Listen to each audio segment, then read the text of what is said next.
Army cadets line out before the Army-Navy Classic and are followed in a Philadelphia stadium by the Navy midshipmen. 100,000 people see the president toss the coin for kickoff. The fact that he's an ex-Navy man had nothing to do with the Annapolis boys winning the toss. Navy has beaten Army in the last 3 meetings and are slight favorites here today.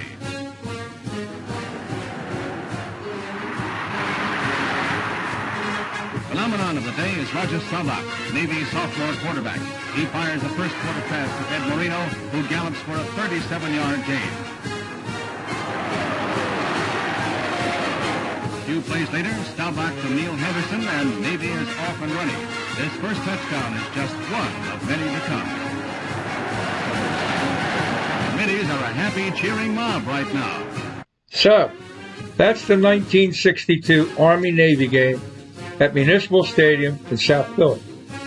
And Navy goes on to kick the living shit out of Army. Final score, 34-14. And the 1963 game is again scheduled for Municipal Stadium, November 30th, 1963.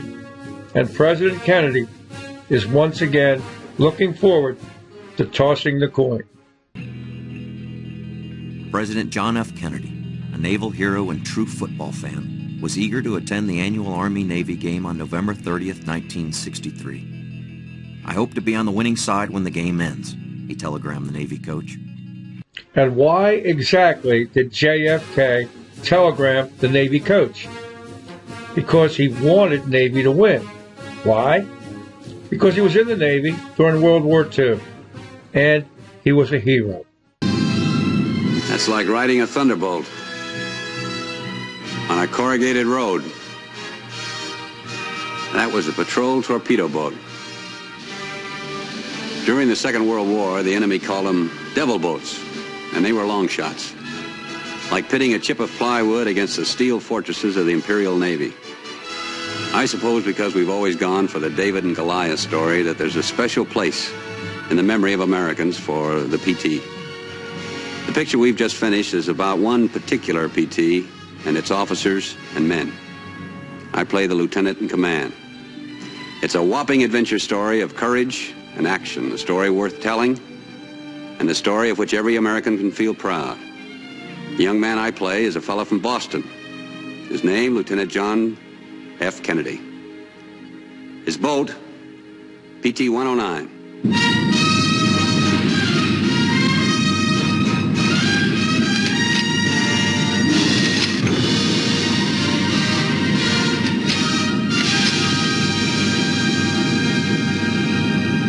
What the hell are you doing? I'm killing elephants. Will you stop it?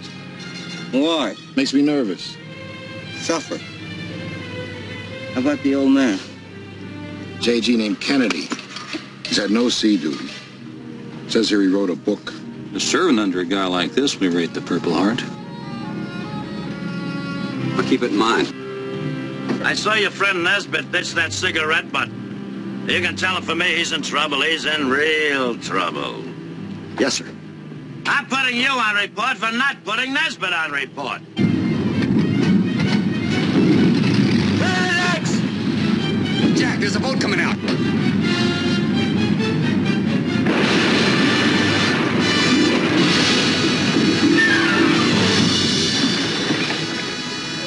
Haul in your bow line. Mr. Kennedy! Yes, sir. Did you arrange this landing for my benefit, or do you always enter a new port like this? No, sir. I tried to reverse my engines at too fast a speed. I'll put it on my report. Marine Paratroop Battalion hit Choiseul to cover for the real thing at Bougainville. To make it look big, they were ordered to split into patrols and raise scatter hell. All right, Lenny, wind him up. All right? What do you want me to do? Reach it? No, we have 2 LCVPs for that. Your job is to rendezvous and provide cover. I suppose you know that little gas will never get back. Somebody's kid's sister? Sorry, sir. He's very sorry, sir. No, don't apologize. It's the most seaworthy thing I've seen on this boat. You can get out of here in no time. No, I'm sorry, Rogers. I'm afraid I used all that glycerin to get down here. You mean you negotiated your way out here? That's right. You put in a fix to go the wrong way? Right. Mr. Kennedy, they're fighting out here. The Pacific. The world's biggest ocean was the battlefield in World War II for the largest deployment of U.S. naval forces in history. A giant battlefield for a battle of giants.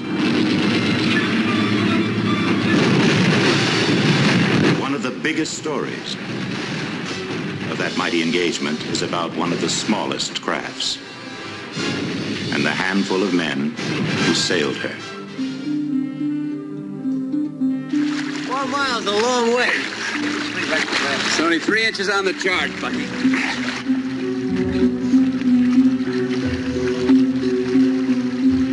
I won't be able to make Oleson. You're gonna have to make it. Here we are, beat and burned and given up for dead, living on green coconuts with no water in the middle of 15,000 Japanese soldiers. And you decide the odds are with us. It's a flaw in my character. You don't have to pull rank on me. We're not getting out of here, and I know it. We're getting out of here one way or the other. What about the natives? If the natives don't do it, we'll do it another way, but we're getting out of here if we have to get in the water and drag this damned island back with it. But something happened on the way to the 1963 Army-Navy football game.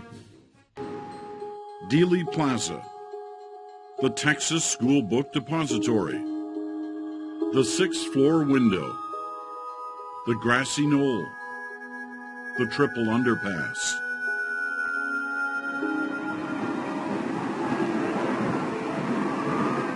Adoring crowds had met President John Fitzgerald Kennedy in Texas that late fall day, a liberal and conservative country looking for re-election votes. His beautiful wife, she in the perfect pink outfit that would forever be remembered, not like this, but instead, just an hour later, splattered with her husband's blood. As for the young president, just 46, the first U.S. leader to be born in the 20th century, not even 3 years in office, he would never grow older than this image, forever frozen on this Dallas day.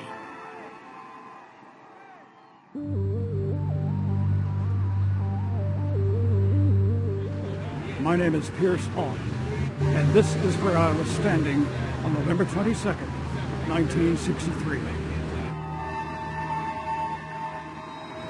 The car came very slowly, and then it made the turn right behind me. I was absolutely enthralled. The President and Mrs. Kennedy looked like a first couple ought to. And then as they turned, that first loud, explosive sound. And so it began, 72 hours that would change America. Something is wrong here. Something is terribly wrong.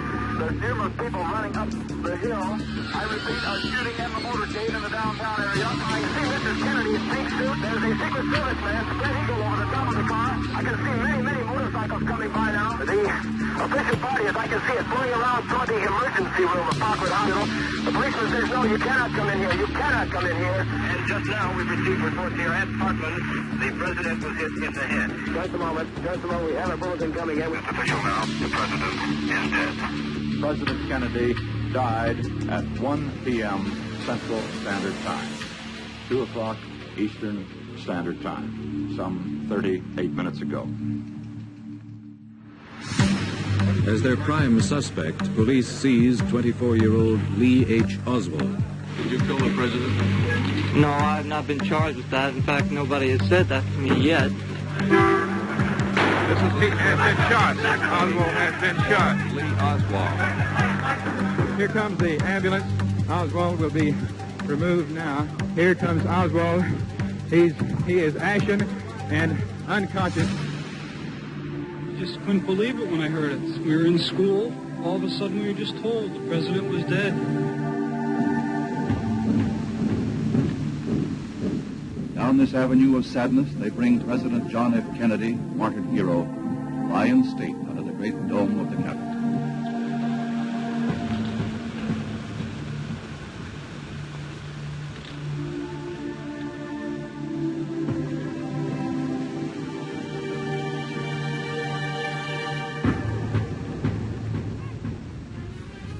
The game's postponed until December 7th, Pearl Harbor Day. And I'm there at Municipal Stadium. By the way, the stadium later will be changed to the name would be changed to JFK Stadium. And here's where my story kicks in.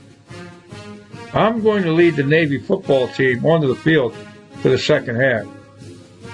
And 4 things make my feat quite interesting. Number 1, I wasn't on the Navy football team. Number 2, I didn't attend the Naval Academy. Number 3, in fact, I got kicked out of the program the previous year and was a civilian, a college student at Westchester. And number 4, oh yeah, I didn't have a ticket. Yet, there I am, leading Roger Staubach and the boys onto the field for the second half. Here's how it happened. I played football at tiny Clifton Heights High School in Delco. For years, Clifton's football team was a doormat. But things start to change during my sophomore year. If memory serves, we only win 3 games, but we're competitive in almost every game. And we know we're going to be good next year. In junior year, we are good. In fact, undefeated. The University of Miami recruits our quarterback. He starts for 3 years, but as a running back behind All-American George Myron. And we go undefeated again during our senior year. College scouts attend every game. The Gators pluck our fullback that year, but not me. The Brainiac schools are interested in me. I make visits to Penn, spend a week in New York City at Columbia, a weekend in Delaware. My parents are working class. I don't want them to endure any financial burdens for my college education. So I don't want to go to an Ivy League school because they don't offer full rides. And I don't want to go to Delaware. Too close to home, I guess. And then the Naval Academy comes knocking. I spend a week at Annapolis, going to sporting events, playing pickup basketball games, interviewing with Coach Harden and the athletic director, and I'm in. And as far as I'm concerned, I'm in for 25 years. 1 year of prep school, 4 years at the academy, and 20 years on active duty. Navy had a special process for recruiting their athletes back then. You get what's called a fleet at-large appointment. So first, you enlist in the Navy, which I do during the spring of my senior year in high school at the Navy Yard in South Philly. I attend monthly meetings in uniform, and then 2 weeks after graduation, I go active duty straight to boot camp at Great Lakes, Illinois, somewhere between Chicago and Milwaukee. I spend the entire summer at boot camp. By the way, a hot summer, doing all those boot camp things. Early morning reveille, marching to the chow hall, calisthenics, more marching in formation, classes and drills, simulated survival at sea in the water, swimming pool, sharpshooter training, shaving my peach fuzz twice a day to pass inspection, and lights out early. The big thrill is going to the PX on Sunday and getting a candy bar, a giant-sized Hershey with almonds. Then, on the Sunday of Labor Day weekend, they round up 40 of us. Never saw any of these other guys before. They put us on a Navy transport plane and fly us to Baltimore. From there, a Navy bus takes us to Bainbridge, Maryland, where we'll be attending the Naval Academy Prep School, NAPS for short, and APS. By the way, Roger Staubach went a similar route, but he chose the New Mexico Military Institute. We arrive late that night, and the bus takes us straight to the field house to get our football equipment, because practice is scheduled for early on Labor Day morning, and it's hot and humid, and not a light practice. Full pads, even though it's our first practice. I weigh into practice at a sleek 195 pounds, and weigh out at 178. That's right. I'd have 17 pounds of sweat on the field that morning. Coach Perkins welcomed us with an old-fashioned ass-kicking. So, I spent the school year at NAPS, attending classes, playing on both the football and the basketball teams. We played a nifty schedule, a demanding schedule, against college freshman teams, Army, Navy, Temple, junior colleges, trade schools, and military bases. And I formed friendships that last to this day with classmates now all around the world. Our classes are all designed to max us out on the college boards because, in theory, we're competing with the entire fleet, with anyone and everyone in the Navy who also wants to attend the academy. Classes are great. I score 790s on the boards, and I'm in. I get my appointment. Classes are over. We have a couple weeks before the beginning of plebe summer. Nothing to do but play softball, pick up basketball during the day, and go to the EM club at night trying to hook up with waves. But then comes one of the worst days of my life. Less than a week before the beginning of plebe summer, I get kicked out of the program. Rather not go into that right now. Too long a story.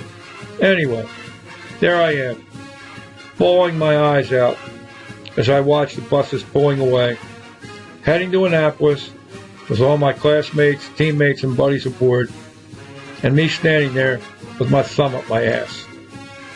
But I survived, get an honorable discharge, recommended for reenlistment, and with my military obligation fulfilled, that's part of our deal. Quit, get thrown out, flunk out, or not qualify on the boards, military obligation fulfilled. So, instead of 25 years, I wind up with 13 months of active duty. And next, I wind up at Westchester. I remained close with one of my NAPS buddies, a Mr. Lloyd Ted Holland. From Independence, Kansas, all-state football and basketball, and one handsome dude. Holly and I stay in touch all the while. In fact, I hook him up with a date on the night after the 1962 Army-Navy game. A gorgeous girl from Virginia. We partied some hotel in Philly, but that's another story. So, here we are. The 1963 Army-Navy football game. About an hour before kickoff, I walk up to one of those big gates near the end zone. And there's Holly explaining to the guard that I'm part of a skit. Now, I'm wearing a NAPS jacket I borrowed from the basketball team, so I look legit. The guard opens the gate, and there I am. Step inside, standing on the edge of the field in the end zone. No ticket means no seat. So, what next? Might as well watch the game from the bench. So I trot around the back of the end zone to the Navy bench on the other side of the field. And holy shit, there's my old NAPS classmate, Orland Scrivener. He was a manager on the NAPS football team. And he's serving a similar capacity here, working the bench as a manager. And he's got an unforgettable accent. I think he was from Arkansas, somewhere like that. We say hello. Then Scrivener scrounges up a towel for me. I throw it over my shoulder, act like I belong there, and I spend the first half on Navy's bench. I see a couple of my former NAPS classmates, Jim Angel, Ron Hartnett, both dressed for the game and playing. I just say hi and leave them alone. I don't want to be a detraction from their mental state for the game. Jimmy was one of the top-rated quarterbacks in the country coming out of high school from Miami High. But with Roger Staubach at quarterback, Jimmy's returning kicks and punts and playing D-back. Ronnie's a lineman from Fort Lauderdale, if memory serves. Just bullshitting during halftime. But then a bunch of midshipmen come out and form a funnel right next to me. I look around and I notice three things. Number one, here comes the team. Number two, there's a TV camera. And number three, I'm standing at the end of a tunnel. So I put two and two together real quick, come up with four. I wait until the first player gets close, then I jump in front of him and lead the Navy football team onto the field for the second half, waving that towel over my head round and round. Next day, back at school, I ran into a couple buddies. Yo, is that you on TV yesterday at the Army-Navy game? Perfect timing on my part. By the way, Navy won 21-15.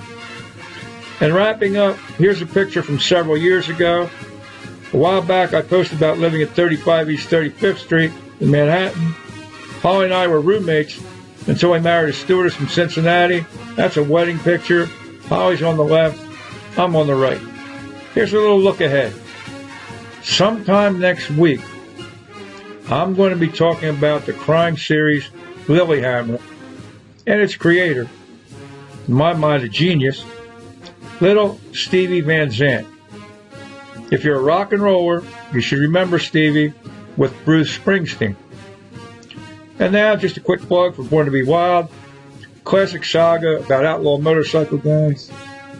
True story, published more than 30 years ago by Warner Books, still selling. So, that's it for now. Thanks for stopping in. Really appreciate it. Until next time. See you. And that's a wrap.